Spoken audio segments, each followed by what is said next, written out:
हर हर महादेव, जय भोलेनाथ। नमस्कार, मैं साधना पांडे मार्गदर्शन पे आपका स्वागत करती हूँ। दोस्तों, मकर संक्रांति ऐसा पर्व है जिस दिन स्नान दान का विशेष महत्व होता है। मकर संक्रांति कई वर्षों से 15 तारीख को मनाया जा रहा था, परंतु अभी इस साल 14 जनवरी अपने नियमानुसार 14 जनवरी को ही मनाया जाएगा। और आज का दिन बहुत विशेष है, बहुत पुण्यदायी है। आज के दिन आप कुछ विशेष कार्य करेंगे और आज गुरु पुष्य योग भी है, तो बहुत विशेष हो जाता है आज का दिन। तो चलिए जानते हैं कि क्या और कैसे करना है। सबसे पहले तो मैं सुबह से बताऊंगी कि आपको मकर संक्रांति के दिन क्या करना है। तो देखिए, जिन लोगों को माघ स्नान करना है, नहीं करना है, आप लोग एक नियम समझिए कि सुबह जल्दी जगना है। आप सभी को सुबह जल्दी जगकर, प्रायः लोग क्या करते हैं कि लेट से जगते हैं, विलंब से जगते हैं और जग करके सोचते हैं कि करना ही क्या है, नहाने धोने का ही तो त्योहार है। लेकिन ऐसा नहीं महत्व होता है। ब्रह्म मुहूर्त में उठकर नदियों में स्नान करने का महत्व होता है, परंतु देखिए, नदी में जाना सबके लिए संभव नहीं हो पाता है। इसलिए जितना जल्दी हो सके जग करके, मतलब 4 बजे के बाद जब भी आपको नींद खुलती है, जग करके और पानी में थोड़ा गंगा जल डालिए। अगर ठंडे पानी से नहाने की ताकत नहीं है तो फिर गर्म पानी से नहाइए, थोड़ा काले तिल डाल लीजिए, लेकिन गंगा जल उसमें न मिलाइए और नहा लीजिए। लेकिन नहाने से पहले आपको कुछ 3 तैयारियां करके रख के तभी नहाना है। पहली चीज़ कि जो अगर घर की गृहिणी है तो अपने घर में जो साफ सफाई का काम होता है वो आप कर लीजिए। दूसरी चीज़ कि जो आप छूने वाली सामग्री है, जैसे कि देखिए, छूने वाली सामग्री में मैं वीडियो शूट की हूँ, वो आपको आएगी कि क्या क्या सामग्री छूना चाहिए। अब कुछ विशेष चीज़ बता देती हूँ, जैसे कि इस सामग्रियों में एक सामग्री हो जाती है कि जैसे खिचड़ी की सामग्री, और दूसरी सामग्री हो जाती है जो दाना चिवड़ा लाई। तो जो छूना है आप एक थाली में थोड़ा थोड़ा निकाल करके रख लीजिए और निकाल कर रख कर ही नहाने जाइए। और आज के दिन नया वस्त्र पहनने का विशेष महत्व है, तो हो सके, संभव हो, अगर हो जाए तो कम से कम एक शरीर में अपने नए वस्त्र को जरूर डालें। कोई छोटा ही वस्त्र हो लेकिन जरूर डालें। आज ऐसा करने से आपके पुण्य बढ़ते हैं। मकर संक्रांति पे नया वस्त्र धारण करना बहुत शुभ होता है, तो हो सके, संभव हो तो नए कोरे वस्त्र आज जरूर पहने जाते हैं। दिन कोई भी हो, कोई मतलब नहीं है। वार से बड़ा त्योहार होता है, बार बार आपको बताती हूँ, इसलिए कोई भी दिन हुआ तो मतलब उसका नहीं होता है। दिन का महत्व बिल्कुल भी नहीं होगा, इसलिए नए वस्त्र आज आप लोग पहनिएगा। दूसरा काम करना है कि आपको आज खिचड़ी अनिवार्य बनाना है। अब बहुत लोगों के मन में प्रश्न आएगा और बहुत पूछा भी जा रहा है कि खिचड़ी बनाए कि नहीं, आज मंगलवार है। तो देखिए, ये समस्या आम दिनों में देखी जाती है कि आज मंगलवार है, आज गुरुवार है, खिचड़ी नहीं बनाएंगे। आज जो है त्योहार है और त्योहार के दिन ये खिचड़ी का ही पर्व है और खिचड़ी बनना अनिवार्य है। हर घर में खिचड़ी बनना अनिवार्य है। खिचड़ी दान भी दी जाएगी, खिचड़ी बनाई भी जाएगी और खिचड़ी खाई भी जाएगी। तो इस चीज़ का ध्यान रखिए। अब दान में एक चीज़ विशेष होती है कि दान में जो दान आप करते हैं, जो दान आप करते हैं, उस दान में आज सूर्यास्त होने से पहले आपको वो दान निकाल करके और कम से कम जो है वो ब्राह्मण के घर तक पहुंचा देना है। कुछ दान आप ज़रूरतमंद को भी करते हैं, तो उस दान को भी आज सूर्यास्त होने से पहले आपको कर देना है। दान में अदरक जरूरी है, इसलिए अदरक आज जरूर दान करिए। जो खिचड़ी दान करेंगे आप, उसमें अदरक का दान आज अनिवार्य है। और मैं बात कर रही थी कि आपको नहाने से पहले दान की सामग्री निकाल देना है। और ऐसा नहा करके आप कोई भी चीज़ नहीं छुएंगे। आप पहले जो सामग्री निकाल करके गए हैं, आपको जितना छोटा दान करना है, कपड़े लत्ते जो भी दान करना है, जितना दान करना है आप उतना एक बार में निकाल के नहाने से पहले, क्योंकि नहा करके जिन चीज़ों को आप छुएंगे वो दान माना जाता है।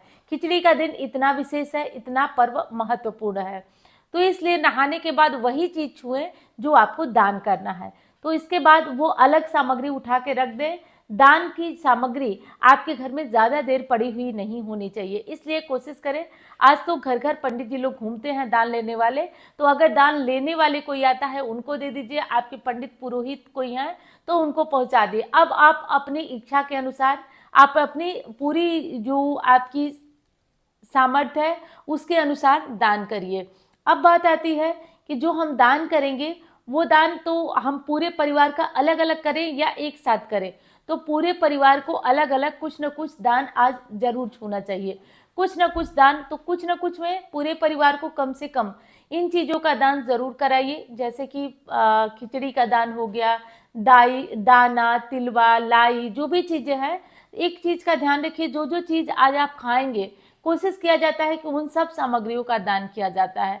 तो जो जो सामग्री आप खाने वाले हैं वो सब सामग्री कोशिश करिए कि आप दान करें, और पूरे परिवार के हाथ से थोड़ा थोड़ा ही सही लेकिन सबको दान जरूर कराएं। छोटे हैं बड़े हैं, सबके हाथ से आज दान जरूर होना चाहिए। अब दूसरी बात बताती हूँ आपको कि अब आपने खिचड़ी बना दिया, सब कुछ कर लिया। आज के दिन अलग अलग जगहों के अनुसार अलग अलग नियम होते हैं। कुछ स्थानों पे अलग अलग से सब्जियों के पकौड़े बनाए जाते हैं, कुछ स्थानों पर चने का साग खाया जाता है। तो जो आपकी परंपरा है उस परंपरा का पालन आप लोग जरूर करिए। पूरे दिन में इस नियम का पालन करिए। कभी भी कोई नियम इसलिए नहीं छोड़ा जाता है कि पहले के लोग करते थे। जो आपकी परंपरा चली आ रही है आप उस परंपरा का पालन जरूर करें। अब देखिए, मकर संक्रांति के दिन से आज कुछ नियमों का भी लेना होता है। तो मकर संक्रांति के दिन से बहुत सारी हमारी बहनें प्रश्न की है कि मकर संक्रांति के दिन से हम राम नाम लिखने का नियम ले सकते हैं। तो देखिए, ऐसा क्यों होता है, क्योंकि अब उत्तरायण चालू हो गया, ये देवताओं के दिन गिने जाते हैं। तो आज से जब कोई कार्य आप करते हैं तो ये विशेष आपके लिए शुभ हो जाता है। तो इसमें मकर संक्रांति के दिन से आप राम नाम लिखने का नियम ले सकते हैं। ये बहुत ही उत्तम नियम है। आप एक कॉपी ले लीजिए, सादी जो नोटबुक होती है वो ले लीजिए, उस पर 100 बार, 1000 बार, जितनी बार आप चाहें आप राम नाम लिखने का संकल्प कर सकते हैं। इससे बहुत शुभ होता है, बहुत उत्तम होता है।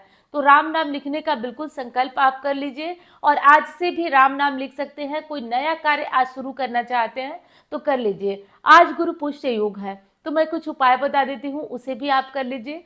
गुरु पुष्य योग है, इसलिए आज कम से कम अपने घर में तिल गुड़ डाल करके लक्ष्मी जी का हवन जरूर करिए। आज शाम को लक्ष्मी जी के लिए आप पूरे दिन में जो खिचड़ी वगैरह खाना है खा लीजिए। कोशिश करिए कि आज लहसुन वगैरह न खाएं जिनको पूजा करना है। देखिए, साधकों की तो अलग ही बात होती है, वो हर जगह अपनी साधना आराधना ढूंढ लेते हैं। कोई भी पूजा हो वो अपनी साधना ढूंढ लेते हैं। तो जिन लोगों को लक्ष्मी की चाह है, आज बहुत विशेष दिन है, पुनीत दिन है। शाम को लक्ष्मी माँ के किसी मंत्र पे गुड़ और तिल से हवन करिए। और दूसरी चीज है कि आज लक्ष्मी जी के लिए जो साधना करेंगे उसमें नारायण की भी साधना हो जाएगी। तो आज का विशेष दिन है, बहुत महत्वपूर्ण। अब चलिए जान लेते हैं स्नान दान का शुभ मुहूर्त क्या है, शुभ मुहूर्त है और किस मुहूर्त में आप दान करेंगे। दान का सबसे शुभ मुहूर्त कौन सा है, तो चलिए एक एक बात विस्तार से जान लेते हैं। मकर संक्रांति पर महापुण्य काल का जो टाइम चालू हो रहा है वो 9:03 पर चालू हो रहा है। इस मुहूर्त में ही आप दान करें, ये बहुत ही शुभ और श्रेष्ठ मुहूर्त होगा। और वहीं पर इसकी समाप्ति हो रही है 10:48 पर। तो जो पुण्य काल का समय है 9:03 से 10:48 तक। और इसके साथ ही जो समय चालू हो रहा है मकर संक्रांति का, मकर राशि में सूर्य के प्रवेश करने का, वो 9:03 पर है। तो इसलिए इस विशेष काल का ध्यान रखिए। स्नान का शुभ मुहूर्त बता देती हूँ। तो स्नान का शुभ मुहूर्त है सुबह 4:36 से 5:48 तक।